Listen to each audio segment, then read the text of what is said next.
Vous n'avez pas le mal de mer, rassurez-moi. Ça dépend. Regardez ces images impressionnantes, des centaines de thons qui vont être pêchés à la main dans cette eau agitée. C'est spectaculaire, je le disais, et c'est culturel. Une tradition ancestrale qui se transmet de génération en génération en Sardaigne, et plus particulièrement à Carloforte. Là-bas, le thon est un emblème. David Bordier, Lucas Lassalle et Bernard Bédarida nous embarquent avec le patron des pêcheurs pour assister à ce spectacle. À la pointe sud de la Sardaigne, à quelques centaines de mètres de la côte, la scène se répète depuis des milliers d'années. De fin mai à fin juin, des thons les plus gros sont capturés dans les filets des pêcheurs de l'île de Carloforte. Rendez-vous à l'aube sur le ponton de la Tonata, la Madrague. Après une semaine d'attente, les pêcheurs vont enfin pouvoir prendre la mer. Le Mistral est tombé. Lucas le Raïs, le patron des pêcheurs, reste concentré, silencieux.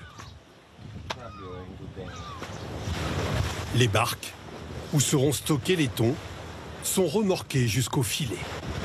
Pendant le trajet, les hommes s'équipent. Je me prépare psychologiquement à la matanza, au thon. Pourquoi vous mettez du scotch? Pour éviter que l'eau rentre. C'est notre 4e pêche. La dernière remonte au 18 mai. Il y en a 5 ou 6 par an. Et pour Renato, elle sera belle. Une partie de son salaire en dépend. Près d'1 kilomètre de filet forment un labyrinthe.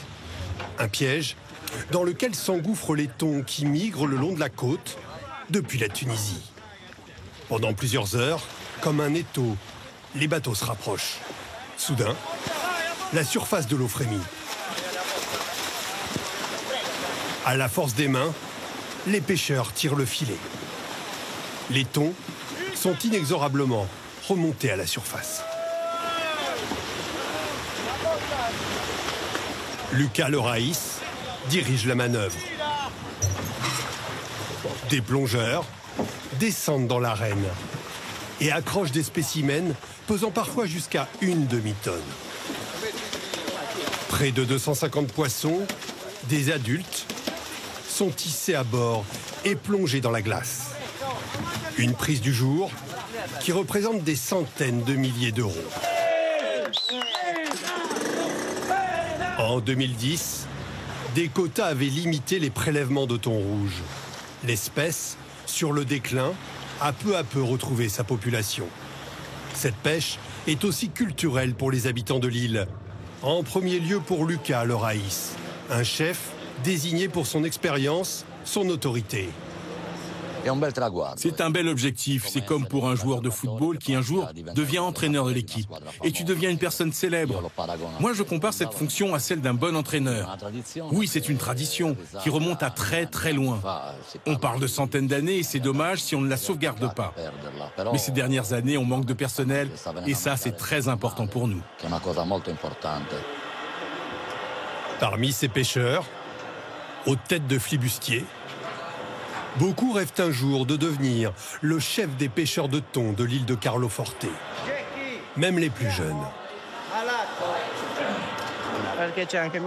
Mon père travaille ici et j'aime bien ce métier. Je ne sais pas encore, mais si j'arrive à gravir les échelons, pourquoi pas un jour devenir Raïs.